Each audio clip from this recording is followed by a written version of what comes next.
So I want to take this time to talk a little bit about Q and some of the posts because something is trending online in the mainstream realm, especially on Twitter, that is getting a lot of people talking about QAnon, the connection to Scavino, Trump, and what this means cryptically in the sense of what communication is being sent to us. And you guys know I make a lot of connections to Q posts, and I've shared with you over the years that there's heavy credibility behind what Q is saying because a lot of things that are happening right now has already been told to us by Q in the post.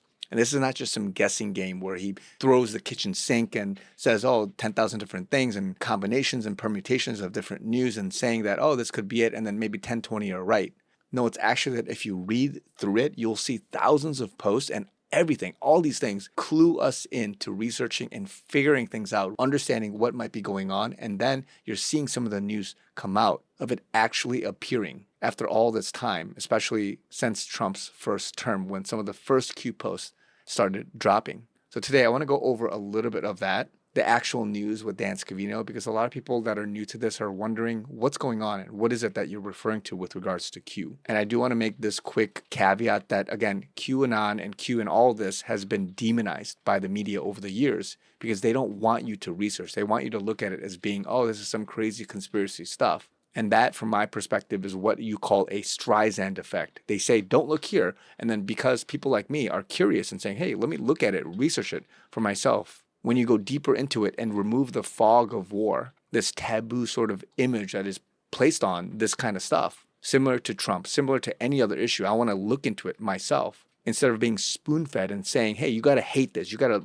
renounce this, denounce this, and say, hey, this is not good. It's bad. Instead of doing that, I want to look at it for myself. The same happens as a Christian, as a believer. Somebody says something bad about Christ, and just because somebody said that, that doesn't mean you can't look into it yourself. And when you do look into it, there's breakthrough, there's revival, and you actually come to seek the truth. The same thing happens with information, with the news, and especially with what Q has said. But you got to be careful. There's discernment involved in how to look at it. You don't want to just believe anything and have some crazy connection. It's discerning the news and everything around you to come to a certain conclusion. I'm not saying it's right, but it's also within this realm of possibility that you just want to table or put in the back of your head to say it might be true. So I want to get into the post here and what the news, what Twitter especially is saying. And if you look here in trending news, this is like the first one. And I know this algorithm is different for a lot of people, and there might be not that many posts referring to it, but it's enough where Twitter is summarizing some of these posts. And this is what Twitter says, and you got to look at this from a sort of objective mainstream media perspective. It says, Scavino shares cryptic wolf video sparking QAnon speculation. Scavino, White House Deputy Chief of Staff, reposted the 10-second black and white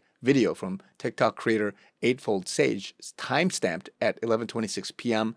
on June 6th. QAnon enthusiast linked the time to past Q drops like 3055, declaring the end is near, and others hinting at cleaning house or impending action against a supposed deep state.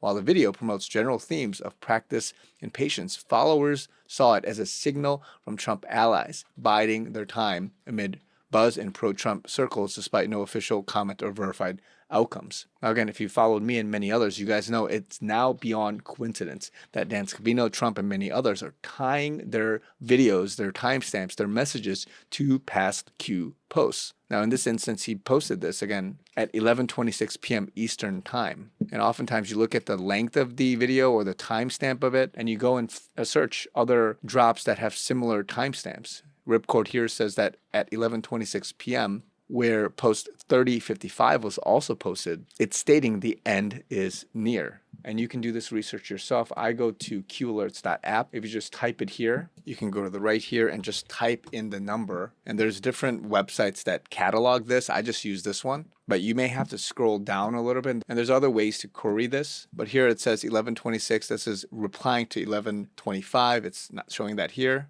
But here again, it says a clean house is very important. And then post 3055, I just, again, typed it in. The end is near. And this is where a lot of people, especially other creators, other Anons, are trying to connect the dots for this. Ultra Magadine here says that Scavino is sending a huge comm, letting us know time's up, it's happening. And again, this timestamp of 11:26 p.m. corresponds to Q post 11:26, which I showed earlier, where it's saying a clean house is important. So Dean's commentary here is that the calm means that President Trump has stayed in the shadows until it's time, and time's up. The FBI is burning the midnight oil, and it's happening. A clean house is very important, and it's time to clean it up. This comm bears repeating because it is one of the biggest comms yet from Dan Scavino.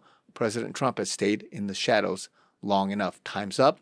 It's happening. Boom, let's go. Now, this is a post of encouragement to say, hey, listen, something's happening. Just hang tight, be encouraged. You may not see it, but there's something going on behind the scenes. And this is continually one of these affirmation posts to say that the operation, this white hat, Q, whatever operation, is still valid. It's going on. White hats are in control, but there's still a real war happening. So I thought I'd quickly share that because this is kind of the crux for a lot of the anons, the drops, the decodes, and the circumventing of the white hats, the military of Trump, trying to communicate to us through back channels. And this is why many of us anons, especially myself, are trying to get you guys some of this news and also embed it and incorporate the actual news that is being reported by the media, what's being communicated by Trump, his team, the PR, and all that stuff. So let me know what you guys think in the comments below. I thought it was just very interesting that some of this is coming up right now and it's becoming, in some sense, more mainstream. Also, you guys know I'm listener supported. Everything I do with social media and everything behind the scenes is in part backed by you guys. So would love it if you guys can continue to partner with me financially. If you guys want more information on that, the link is down below, givesendgo.com/chrisyoonyt in the description.